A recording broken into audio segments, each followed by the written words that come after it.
Good morning, beautiful people of the center. Forgiveness. Once again. Endlessly.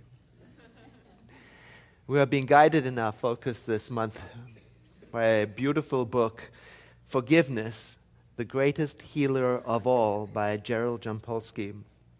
You know, he's a medical doctor. And in the introduction to this little book, he writes these words. As a physician for more than 40 years, I can recall people with a variety of illnesses, from back problems to ulcers to high blood pressure and even to cancer, who have had many of their symptoms abate as they learned to forgive. And he talks in the book about how heartened he felt as he read through the recent research that shows the relationship between forgiveness and physical health and well-being. So when I read that, I wondered what research. So I jumped online to do a little bit of research of my own, and I searched for the phrase, forgiveness is good for your health. The research. I looked for it, and I stumbled upon a website that maybe you are already familiar with. Some of you, I'm sure, have traveled there. It's belief.net. Lots of inspiring articles about the spiritual journey across all traditions. And on it, I found this story, the story of Amy Beale, who they describe in the article as an idealistic California college student. She had a Fulbright scholarship, and she decided to travel to South Africa to assist in the anti-apartment movement that was going on at that time. And when she got there, she was murdered by a mob during a riot. So unbelievably, her parents, Linda and Peter, eventually quit their job and packed up their lives in California to move to South Africa to complete the work that their daughter had started. And there in South Africa, they eventually meet two of the men from the mob that killed their daughter. And they've been pardoned, and now they're trying to atone for their crime by doing public service for the foundation that Amy's parents established. So eventually, the parents forgive the two young men, and they become friends. So much so that the young men address Amy's mother as Mom. Intense. Now, the story on this page is actually the lead-in to the information about forgiveness research and the work of psychologist Everett Worthington, who's a professor in Virginia and an expert on forgiveness research. And in it, the article, he writes, he has found that people who won't forgive the wrongs committed against them tend to have negative indicators of health and well-being. More stress-related disorders, lower immune system function, and worse rates of cardiovascular disease than the population as a whole. In effect, by failing to forgive, they punish themselves.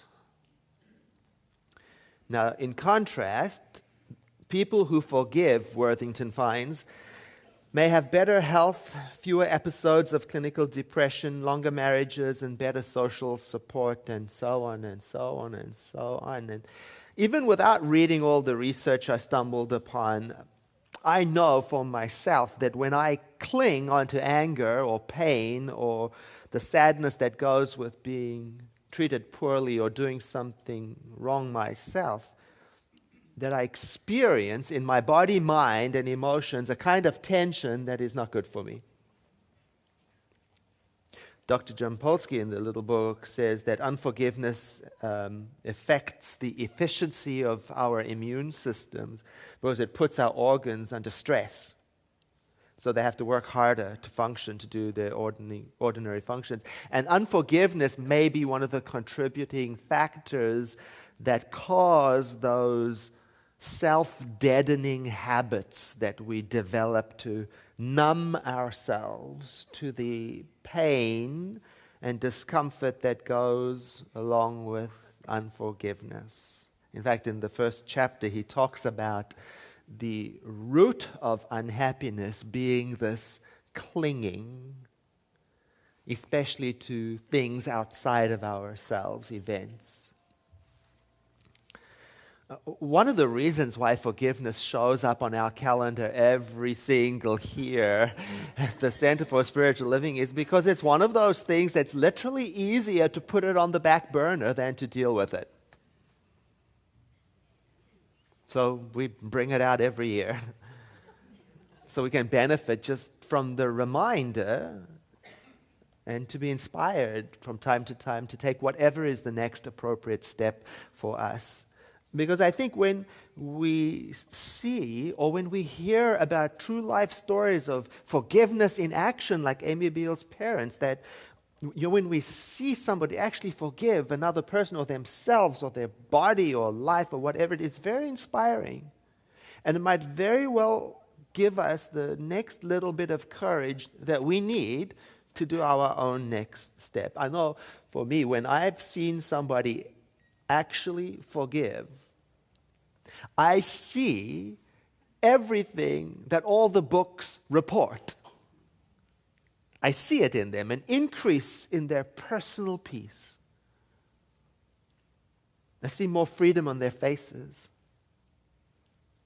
I hear more hope in their voices. I feel their happiness radiate from them in a new way because now they are clinging less to the root of their unhappiness. I mean, there's a lot of compelling information out there that will explain exactly what the value and the importance of forgiveness work is. There is no doubt that it is good for us. Yet the question remains, how do you do it? It's so much easier to understand what the benefits are than it is to describe what the exact steps are to take. And possibly because there isn't really a one-size-fits-all when it comes to doing forgiveness work, and also because it's not an exact science or strategy. It's one of those things, it happened when you didn't notice. One of the ways to learn about how to do forgiveness is to study the heroes of forgiveness, the role models of forgiveness, because often their journeys through forgiveness provide for us the clues for our own journey, and oftentimes they can encourage us to take the steps.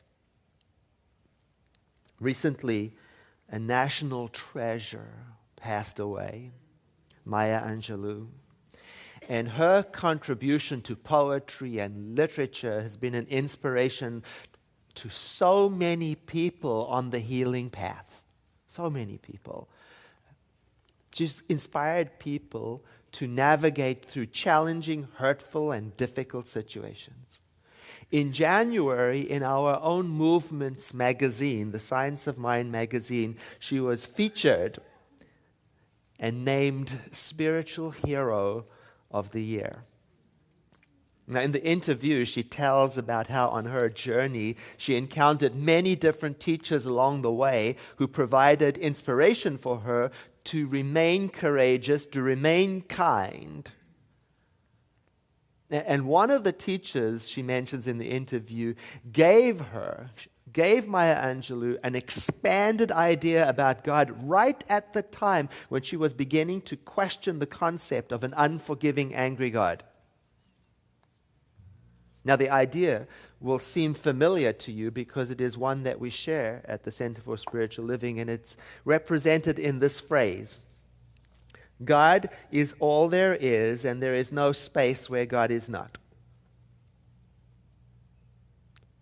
And Maya Angelou said that this new idea is what allowed her to continue to be as creative and as kind and as courageous as she could be while she was dealing with everything that she dealt with in her life.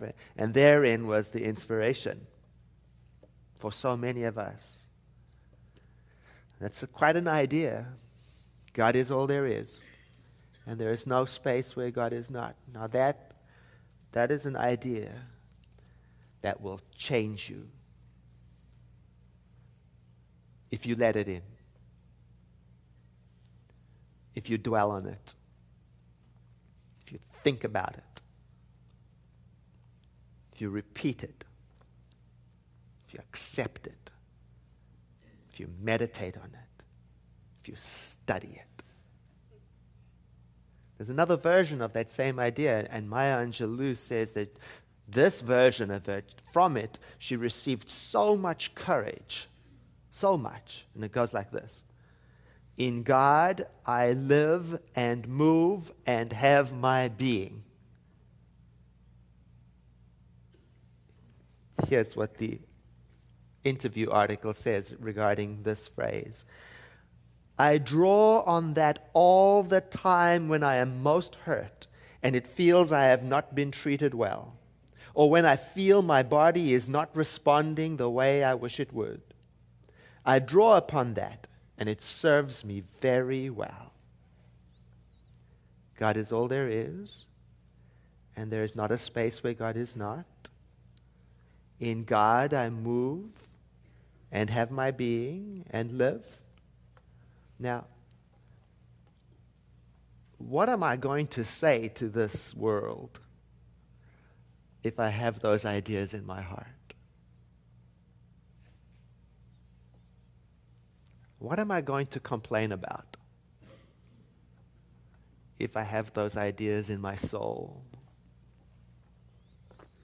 For me, these ideas are so large, so very, very, very large, that when I dwell upon them, when I think about them, when I sit with them, they have the effect of slowing me down into sanity, of quietening me down into peace. They have the effect of disconnecting me from whatever is the current root of my unhappiness. The interview again. Once, when she was overcome with anxiety at the challenge of raising a son to be happy and responsible and liberated in a racist society, she found herself in such despair that she contemplated suicide. She turned to Mr. Frederick Wilkerson. This is a friend of hers who introduced her to the New Thought movement, our movement, in the form of unity. And she turned to him and he told her, sit down right here at this table and write down your blessings. Think of the millions of people all over the world who cannot hear a choir, a symphony, or their own babies crying. Write down, I can hear, thank God. She remembered, I followed Wilkie's orders. She called him Wilkie. I followed Wilkie's orders, and when I reached the last line on the first page of the yellow pad, the agent of madness was routed. Can't you just hear her beautiful poet's voice saying that last powerful phrase? The agent of madness was routed. What does it mean? Routed. A defeat attended with disorderly flight.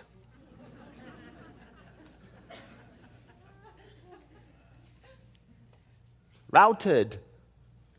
The dispersal of a defeated force in complete disorder.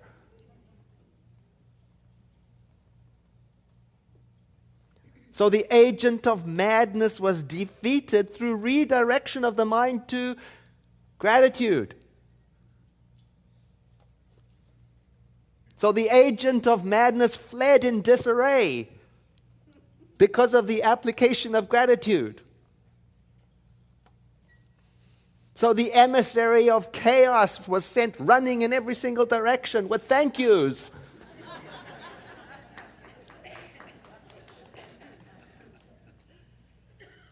In her poem On the Pulse of Morning, lift up your eyes upon this day breaking for you. Give birth again to the dream. See, gratitude was in her.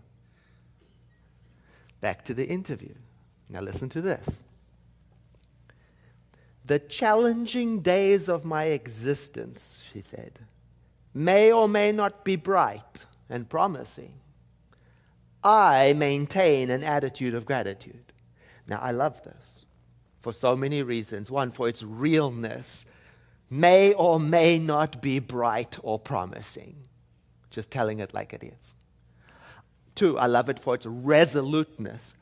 I maintain an attitude of gratitude. Me. And third, for the gentleness that comes in the very next line in the interview, a gentleness that is very, very important in forgiveness work. Here's the line. If I insist on being pessimistic, there is always tomorrow.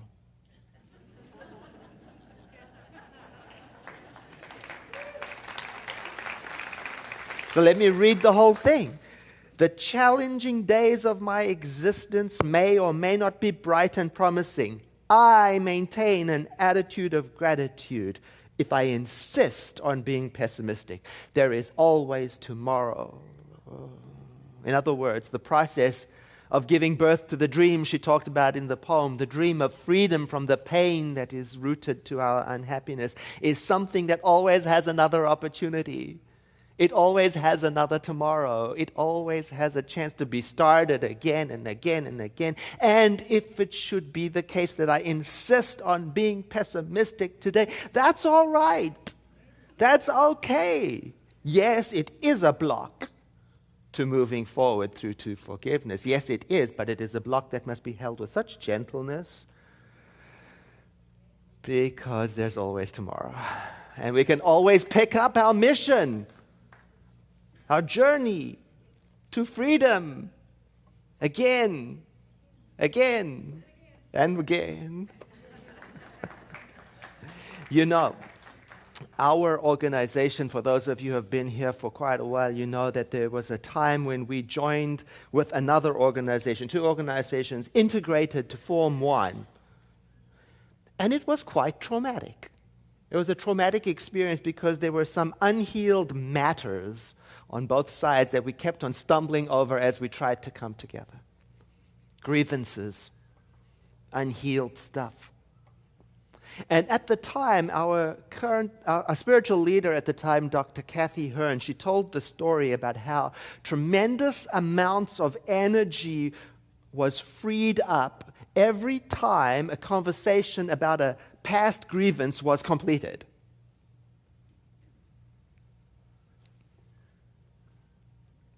Completed grievances free up energy to be present in the world. Unless they don't complete. Have you ever had a conversation about a past grievance that never seems to complete? Dr. Fred Luskin, another expert in forgiveness, he talks about it with a very graphic image. He says, grievance stories, incomplete grievance stories, are like planes in the air that refuse to land. So they clog up the airspace. And as more of them arrive, then it requires more energy and resource and concentration from the air traffic control tower to keep everything safe. That's you, by the way. So now all attention is up there. Nothing is safe neither up there nor on the ground. Oh, there's nothing wrong with the healthy process of sharing our life story, or even venting privately in a journal, or paying a professional to walk us through the minefield of our own emotions. I'm not talking about that. I'm talking about persistent, recurring grievance stories that refuse to let us pass and root us firmly to our unhappiness. Do you have a grievance story? I won't ask.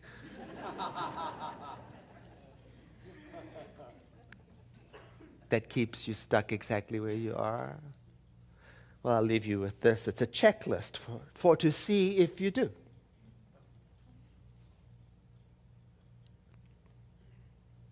Have you told the same person more than twice?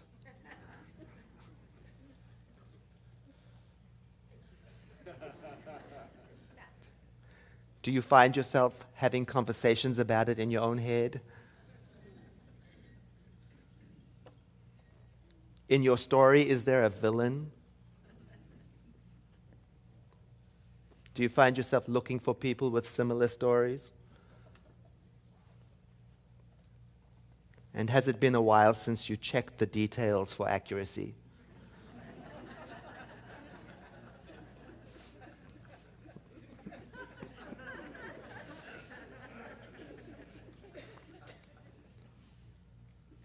The challenging days of my existence may or may not be bright and promising. I maintain an attitude of gratitude. If I insist on being pessimistic, there is always tomorrow. I invite you to breathe in with me and to exhale as we enter to the consciousness of prayer, in which we each acknowledge that source from which we come, the one source that we heard articulated in the prayer, the one life, the one presence, divinity, that is the source of all love and all power and all everything. And as we acknowledge this presence, we do so that we may, each one of us, remember in our own way that we live and breathe and have our being in that. That is our home. That is our abode. We live in the heart of the thing itself. We live in the middle of eternity. We live in the all-sufficiency of that which is everywhere present, the first cause, before which there was nothing, for it is eternally present forever and ever. And as we remember this together, feeling our unity with it, it allows to rise up within us a realization. I realize that there is that within me that understands my connection to all that is.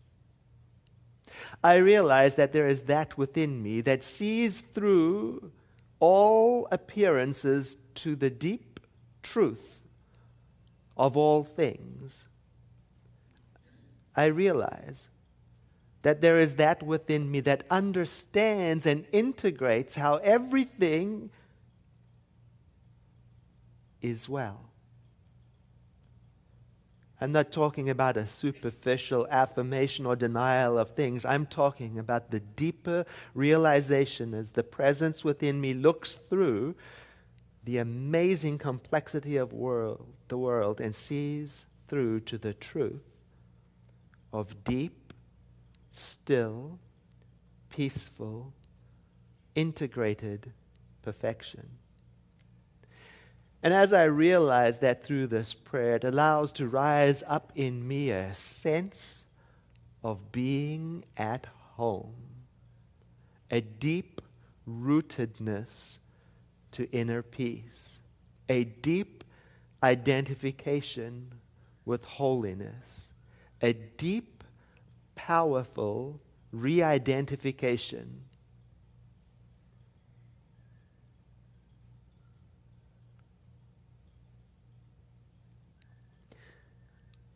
as I realize this.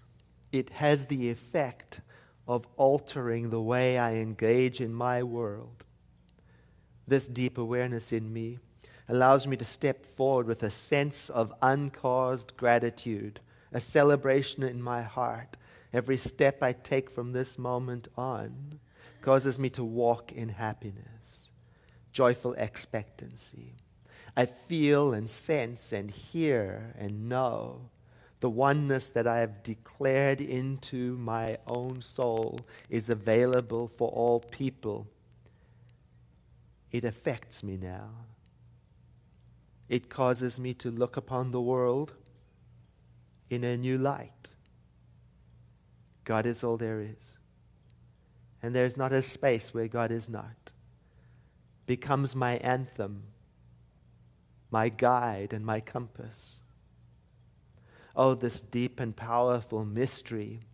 There is that within me which understands it, integrates it. And so I yield to it without force or effort or coercion. I let it work its marvel in me, so that I may release this word to the law of mind as a reminder to me to hold lightly that which has been spoken in prayer, to understand that it is not through effort or energy that it comes to pass, but that already through the realization of our own minds in prayer, we have been born again. We are made new. And that means to me that in this next instant, and the one that follows, and the one that follows, I have been changed, restored, resurrected.